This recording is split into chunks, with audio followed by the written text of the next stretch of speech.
a invitar al doctor Jorge Roger Méndez. Voy a permitirme leer información sobre don Jorge para que inmediatamente después podamos escucharlo. En el área de educación es egresado de maestría en evaluación de la UNED, doctor en ciencias de la administración UNED, máster en Business Administration e International Management de la UIA, licenciado en Administración de Empresas, énfasis Comercio Internacional, bachiller en Administración de Empresas, énfasis Comercio Internacional, y técnico electromecánico en refrigeración y aire acondicionado, y muchísimas posiciones en su experiencia laboral y académica. Doctor Jorge Roger Méndez Benavides nos comparte en esta mañana el desarrollo de la inteligencia en la enseñanza virtual. Importantísimo. Un aplauso, bienvenido, doctor Jorge, desde su casa.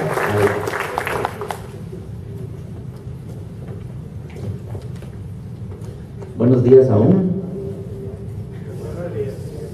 Un cordial agradecimiento por la invitación que me extendió la Universidad de San Marcos para representar una ponencia en este foro.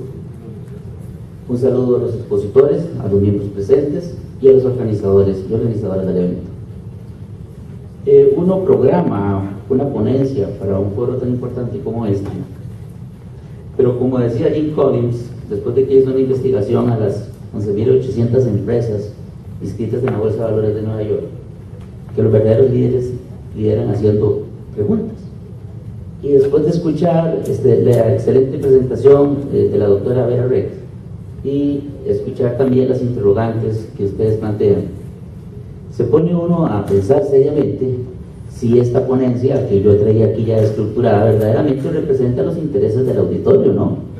Puede ser que representen tal vez mi posición epistemológica con relación al objeto de estudio, pero no necesariamente lo que ustedes plantean en sus inquietudes. Pero de todas formas, pretendo aprovecharme de los comentarios y de las inquietudes que le expresaron a la expositora anterior, la doctora Rex, y mezclarlo también con un poco de lo que humildemente he preparado para esta oportunidad. Antes de iniciar con la ponencia, quiero abordar algunos elementos que trato de derivar de lo que ustedes preguntan. Comprendemos claramente que el contexto es cambiante, es variado y es complejo. La palabra complejidad a veces no se comprende en el idioma de Cervantes. Es necesario recurrir a los claustros de la ciencia para tratar de comprender qué es la complejidad. Y por ahí dicen los científicos que complejidad es cuando una variable no interactúa en forma recíproca con otra. Y aquí lo observamos. Una pregunta de cuál va a ser el salario de un profesor que se va a dedicar a la educación a través de la enseñanza virtual. ¿Qué va a pasar? Hay un problema conceptual entre directores y líderes. ¿Dónde voy a sacar tiempo yo para aprender todos estos elementos que nos inundan? El elefante inundado completamente, el feliz, ¿verdad? Nosotros no. Entonces, estas situaciones que acongojan la percepción de esta realidad de la educación virtual forman parte de otros avances que la ciencia, tal vez en forma egoísta, no publica por estos lados de Latinoamérica. Y con esto me refiero al concepto de organizaciones inteligentes, es decir, si efectivamente estamos aceptando en la profundidad de nuestros corazones un cambio de paradigma en el modelo educativo de la presencialidad hacia la virtualidad, si lo entendemos así, si lo aceptamos claramente, porque obviamente ya vivimos en él, ¿por qué seguimos nosotros manteniendo obsoletos modelos mentales en el comportamiento de las organizaciones y principalmente la organización educativa? La organización que ustedes y yo conocemos en materia educativa es una organización de carácter newtoniano. La ciencia clásica causa-efecto lineal. Entonces tenemos un organigrama vertical donde tenemos cajas fijas de directores, pero no necesariamente son líderes. Y cuando vamos al concurso directo de la formación, encontramos un líder, porque no es director. ¿Y qué es el líder? Que no es director ni directora. Tiene las competencias, como decía la doctora, tiene las habilidades, tiene la actitud, para llevar a cabo un proceso durante un tiempo X de impulsación de un proyecto en materia de educación virtual. Entonces encontramos un antagonismo entre la tendencia de educación virtual y las estructuras mecánicas verticales de las organizaciones educativas, y si vamos también más a las periferias del fenómeno, que tiene que ver precisamente con la remuneración, encontramos también un modelo mental newtoniano. Y entonces, ¿cómo es que nos vienen a vender un modelo de enseñanza virtual, pero con mecanismos de estructuración educativa que corresponden al modelo anterior? A partir de aquí es que yo quiero intentar persuadir, ganarme su atención, porque me preocupa que estos elementos no se enfoquen, dado el avance que estamos teniendo, dada la inversión que tenemos y también el desafío y el desconocimiento que viene por delante. O sea, ¿en qué va a parar todo esto, no? Por ahí quería yo pues replantear mi ponencia. Había preparado aquí algún tema con relación al concepto de globalización educativa, por allá en los años de 1999. Me dio por escribir sobre este tema, porque recién había terminado parte de mi formación y comenzábamos a inundarnos de las metodologías y tal vez de los recursos para la enseñanza virtual en el Instituto Nacional de Aprendizaje. Y bueno, habíamos dicho que la educación en aquel tiempo es la ciencia que desarrolla las facultades físicas, intelectuales y morales del individuo. Los sistemas educativos se ven afectados por la economía globalizada que presiona y le traspasa a los modelos educativos las exigencias de un contexto dinámico. Contexto interconectado, cambiante, convulso y complejo. Eso es lo que tenemos verdaderamente. Nace en esta visión de la realidad lo que podríamos denominar con la etiqueta, entre comillas, educación para la globalización. Y habrá por ahí alguna posición ideológica que me venga a decir que bueno, que esto también es una carga ideológica del modelo economista salvaje, pero pues, eso es válido, también es válido, pero es realidad. Entonces yo no puedo dejar de reconocer una realidad indistintamente cuál es la fuerza impulsora que hay detrás de ella, en términos de carga ideológica. La educación aporta a la economía al individuo formado. Tiene que haber un matrimonio entre economía y educación. Este individuo viene a accionar los medios y los recursos productivos. La economía globalizada tiene que aportarle, y aquí es donde digo tiene, porque me da la impresión de que uno lo hace. O sea, la economía está en deuda con la educación. Tiene que aportarle a la educación los recursos presupuestarios y estructurales para que este insumo humano, y lo pongo entre comillas, llamado trabajador, pueda ser formado bajo los más altos estándares de enseñanza y aprendizaje. Podemos decir entonces que en términos pedagógicos estamos formando alegremente a un chico, pero cuando este chico adquiere la edad adulta, tiene que insertarse de forma exitosa en la economía. Y este aspecto es el que quiero también rescatar en esta ponencia. Comprendemos entonces que la globalización educativa es la disposición de métodos, estructuras y recursos de la enseñanza para la formación de un ser humano que ocupará un cargo dentro de una entidad que lleva a cabo sus actividades dentro de un escenario globalizado. Los modelos educativos que forman al individuo para la globalización investigan, estudian y construyen estrategias curriculares para transferir saberes que el individuo requiere dentro de una organización que interactúa en un contexto global. Claro, hay quien dirá, bueno, piense globalmente, actúe localmente, desde luego, porque la actuación es local. Pero, por ejemplo, aquí en Costa Rica tenemos ejemplos. Yo mismo formo estudiantes que me dicen, profesor, lo siento, esta semana que viene estoy en China. Profesor, le escribo desde Chile, ¿me puede revisar la tesis? Vea, profesor, es que estoy aquí en un evento en los Estados Unidos que tiene que ver con el trabajo final, perdone que no llegue hoy. Bueno, esto es muy habitual en mi vida, eso es muy normal. Así lo veo yo en el Instituto Tecnológico de Costa Rica, en la Universidad de San Marcos. Ayer daba una clase en la Universidad de Costa Rica y me ocurrían esos detalles. O sea, esa es la realidad del contexto. Ese muchacho que ahora está en la universidad y que tiene que insertarse, o ya se insertó en forma exitosa a la economía globalizada, antes fue un chico que verdaderamente estuvo impactado, inmerso en estas tecnologías educativas. Ahora es un trabajador.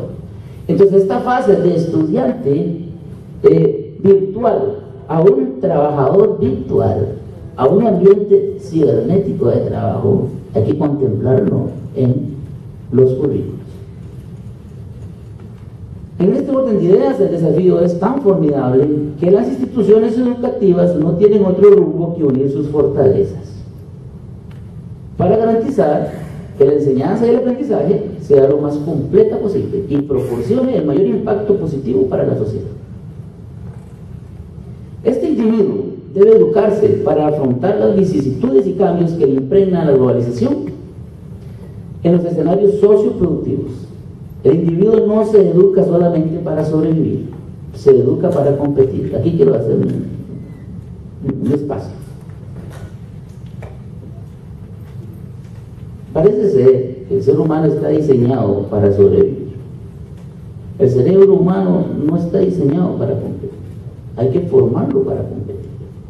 Esto implica que una carga educativa que nosotros tenemos en cierto momento de nuestras vidas nos da o nos garantiza la capacidad de sobrevivir, pero no necesariamente competir. Y esto es la competitividad del grosero. A algunos no les gusta este término. Competir, competencias, competitividad. Pero forma parte de la realidad. Indistintamente de cuál es la organización o qué tipo de producto o servicio genera, esa organización no solamente debe sobrevivir, sino lograr satisfacer en forma deleitosa a su cliente. Y este individuo que estamos formando va a llegar a ocupar un cargo ahí. Esto no podemos perder de vista. También estamos educando para el trabajo, y no solamente para la buena vida. Se educa para competir, y esto implica para las instituciones de educación la dotación de un conjunto de recursos y dispositivos capaces de conferir a los discentes los mejores conceptos, las mejores estrategias para la formación de saberes. Debemos hablar en consecuencia, de la manera de interrogante lo planteo, debemos hablar de un currículo global. Yo creo que sí. Programas de educación que tengan unidades de enseñanza y de aprendizaje de cobertura global, sin menoscabar obviamente la idiosincrasia local o nacional.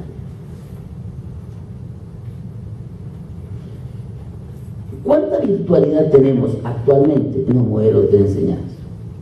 Por decirlo de una manera, podría ser un oxímoron. ¿Cuán real es nuestra virtualidad? ¿O cuánta virtualidad tenemos en los procesos de enseñanza-aprendizaje? En Internet se utiliza el lenguaje modulador de la realidad virtual para el perfeccionamiento de aplicaciones de realidad virtual, en forma de universos implícitos constituidos de un espacio regularmente tridimensional, donde los objetos interactúan con el educando. En estos escenarios virtuales, el estudiante se introduce, escoge entre diversas configuraciones y procede a interactuar con las entidades ahí dispuestas. Las aplicaciones más conocidas se centran en los simuladores de vuelo para formar pilotos, la medicina, los videojuegos. En consecuencia, la educación a través de medios virtuales conforma un medio ambiente en el cual los datos, la información y la comunicación se hacen perceptibles por medio de representaciones. Nos permiten acariciar nuevas oportunidades de educación en grandes cantidades y amplias coberturas. La educación virtual.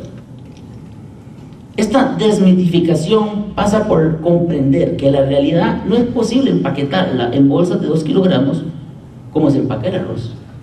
Porque esto hay que comprenderlo. Debemos de tener 3 tipos de curvas. La primera es desaprender las estructuras conceptuales de los modelos anteriores. Luego, la curva de aprendizaje que tiene que ver con la educación virtual.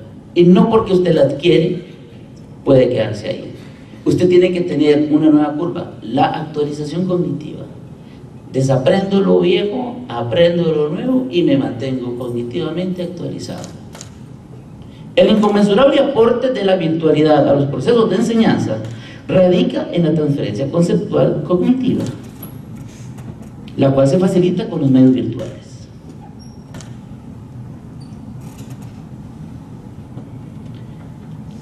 Aquí tengo una categoría para esta ponencia que le he denominado la evolución del concepto de inteligencia. Este concepto de inteligencia se me hizo familiar a partir del año 2009, que tuve que llevar a cabo una investigación para la Universidad Estatal a Distancia en materia de la frontera de la investigación en organizaciones inteligentes. esta frase de organizaciones inteligentes es complicada. Pero bueno, antes de intentar definir el concepto de inteligencia, lo que le preocupó mucho a los investigadores en este tema, los psicólogos Robert Sternberg y Douglas Edelman, es dónde se localiza la inteligencia. Antes de definir su naturaleza, es dónde está. Y existen, en forma temporal, 3 respuestas posibles a esta interrogante, que son obviamente refutables ante la luz de nueva evidencia, pero por el momento tenemos, primero, la inteligencia se ubica en el individuo, la inteligencia está en usted y en mí. Segundo, la inteligencia se localiza en el medio ambiente. Y tercero, la inteligencia se localiza en la interacción dinámica entre el individuo y su contexto, y su medio ambiente.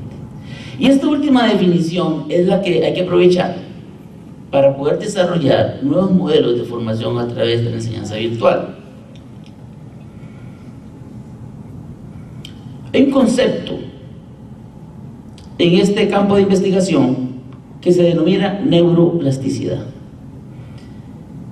Es un proceso el cual hace modificar las neuronas del cerebro como consecuencia de las experiencias que el individuo tiene.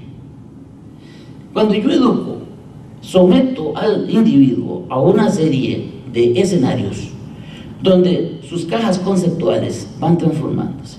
Aquí tendríamos que echar mano tal vez a los conceptos de Novak, de Ausubel, ¿verdad?, de aprendizaje significativo. Por ejemplo, mi hija, todo lo que tenía la edad de 4 años, todo lo que era redondo le llamaban corona. Un plato, corona. Una rueda de carro, corona. Ella tuvo que ir desarrollando su caja conceptual para luego distinguir entre una rueda y un plato, de modo tal que su concepto matriz era corona. Así le gustó, todo lo que era circular le llamaba corona. Entonces, el individuo hay que someterlo a un proceso entre sus 2 hemisferios cerebrales, de ida y vuelta, ¿verdad?, donde en forma consciente van perfeccionando sus diferencias conceptuales. Diferenciación progresiva, dirían los científicos. Pero una vez que llega a la cerca donde se acaba ese concepto y se agota, viene de regreso, y eso se llama reconciliación integradora. ¿Cómo logramos estos aspectos a través de la enseñanza virtual? El profesor tiene que comprender claramente lo que está aconteciendo en ese ser tripartito, porque normalmente utilizamos la palabra individuo. No, pero no somos individuos, somos individuos. Somos una realidad de cuerpo, alma y espíritu. Y el proceso de enseñanza-aprendizaje está impactando esa realidad en esas 3 dimensiones. Y nosotros como profesores tenemos que comprender lo que está aconteciendo, sea que estemos en ambientes pedagógicos, sea que estemos en ambientes andragógicos. En este orden de ideas, el cerebro no es una estructura inmutable, sino que responde a la experiencia vital del individuo. El reto de la educación por medios virtuales consiste en proporcionar los factores y escenarios que le permiten al educando transformar su estructura cerebral como resultado de una actividad donde somete sus conceptos a la validación continua, lo cual deriva en mejoras significativas en el desarrollo de su curva de aprendizaje. En consecuencia, tenemos que comprender que el cerebro es un órgano dinámico en constante relación con el ambiente y con los eventos psíquicos de este individuo.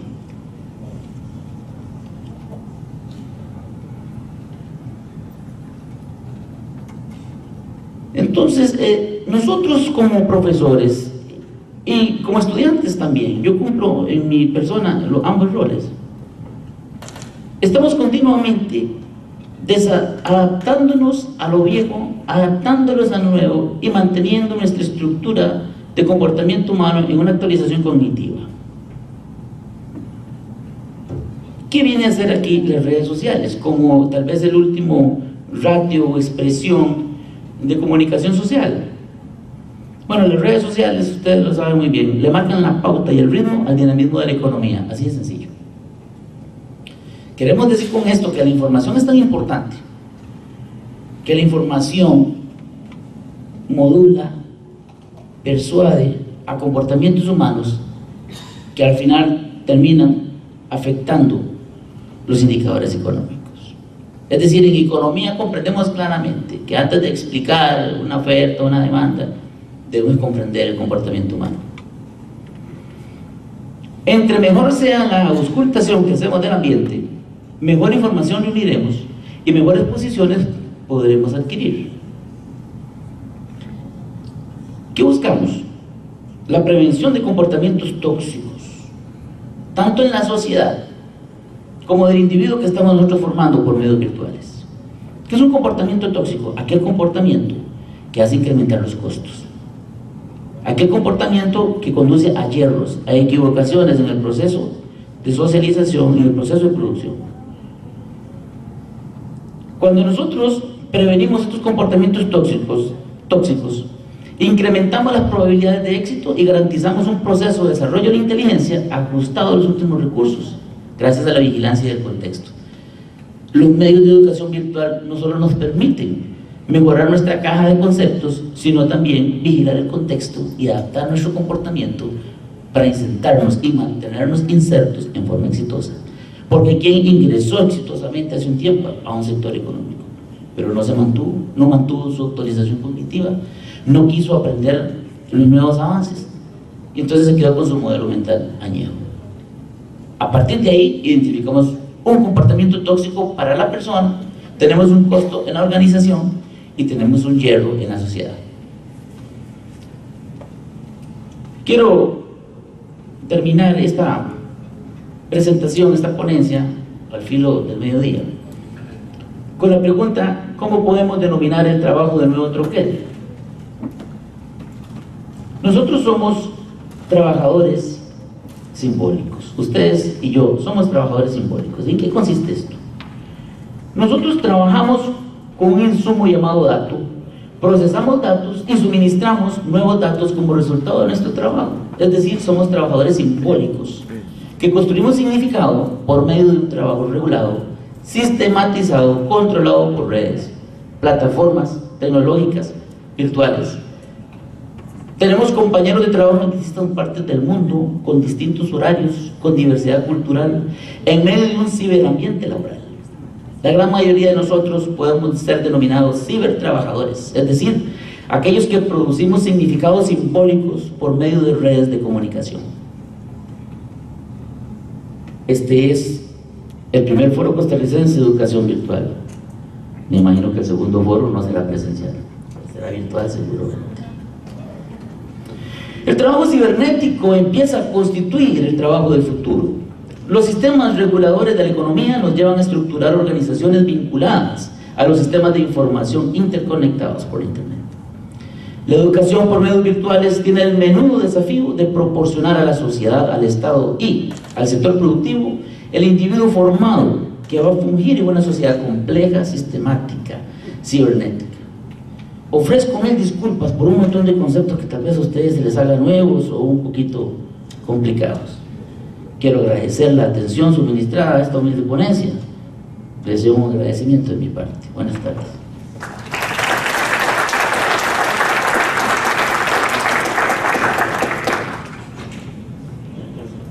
Muchísimas gracias. Vamos a proceder a un ciclo de preguntas, así que por favor, con la misma dinámica, levantando su mano y por favor siendo muy directos con la pregunta para que podamos rendir el tiempo y poder pasar al almuerzo. Gracias.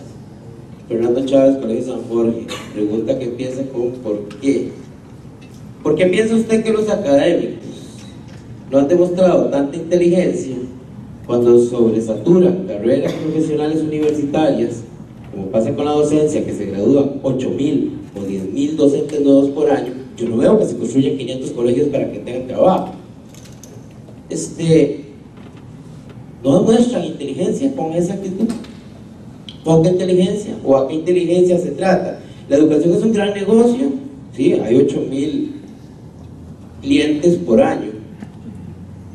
Hay carreras sobresaturadas como preescolar. ¿Por qué no demuestran mayor inteligencia? ¿Qué opina usted? Gracias. En una oportunidad tuve que entrevistar al doctor Barahona y él me decía: mire, yo quiero corregirlo a usted, El ser humano es inteligente desde que somos sapiens. El problema que usted comenta radica en el proceso de toma de decisiones, tanto del individuo como de la sociedad. Yo, por ejemplo, soy un accidente de la educación. Yo nunca pretendí ser educador. Y me atrevo a decir que no soy un brillante educador. Me da la impresión de que en esa terminología no cargo yo con lo que a veces dice, este señor va a ser sacerdote, sí, es que tiene algo ahí. ¿Cómo es que le llaman? Carisma. Pues yo no. Yo aprendí a educar porque el Instituto Nacional de Aprendizaje me dio un curso de 400 horas llamado Formación Inicial de Instructores. Y lo que yo no sabía en ese momento es que me estaba dando el machete de mi vida. Yo pensaba ser como Franklin Chan, doctor en física. Y cuando yo fui a la Universidad de Costa Rica a matricularme, me dice, mira, es que aquí se dan clases de 8 a 11 de la mañana. Usted nunca va a ser ingeniero como Franklin Chan, porque usted tiene que trabajar. Y en consecuencia duré 4 años tratando de definir qué iba a hacer con mi vida. Yo pregunto, ¿qué hay detrás de ese proceso de toma de decisiones para que muchas personas estudien educación y esperen que el sistema les dé un puesto laboral? ¿Y qué está pensando el sistema, si es que existe alguien que manda el sistema, que permite que ese fenómeno acontezca? ¿O es que también es una garantía constitucional que si yo me educo como Franklin Chan en ingeniería atómica, tengo que encontrar un trabajo en la NASA?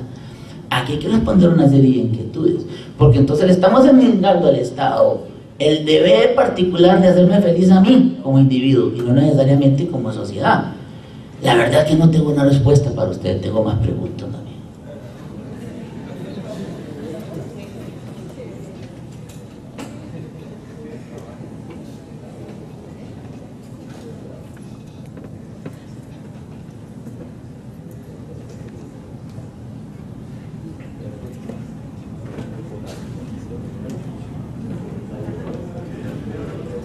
Bueno, muchísimas gracias, don Jorge Roger Méndez Benavides, por tan interesante ponencia. Queremos entregarle un certificado de parte de la Universidad Técnica Nacional que dice así: Centro de Formación Pedagógica y Tecnología Educativa, Área de Tecnología Educativa, otorga este certificado de participación a don Jorge Roger Méndez Benavides en el primer foro costarricense de educación virtual, Virtual Educa UTN. Muchísimas gracias por su participación, esperamos tenerle por acá muy pronto de nuevo. Muchas gracias. Muy amable.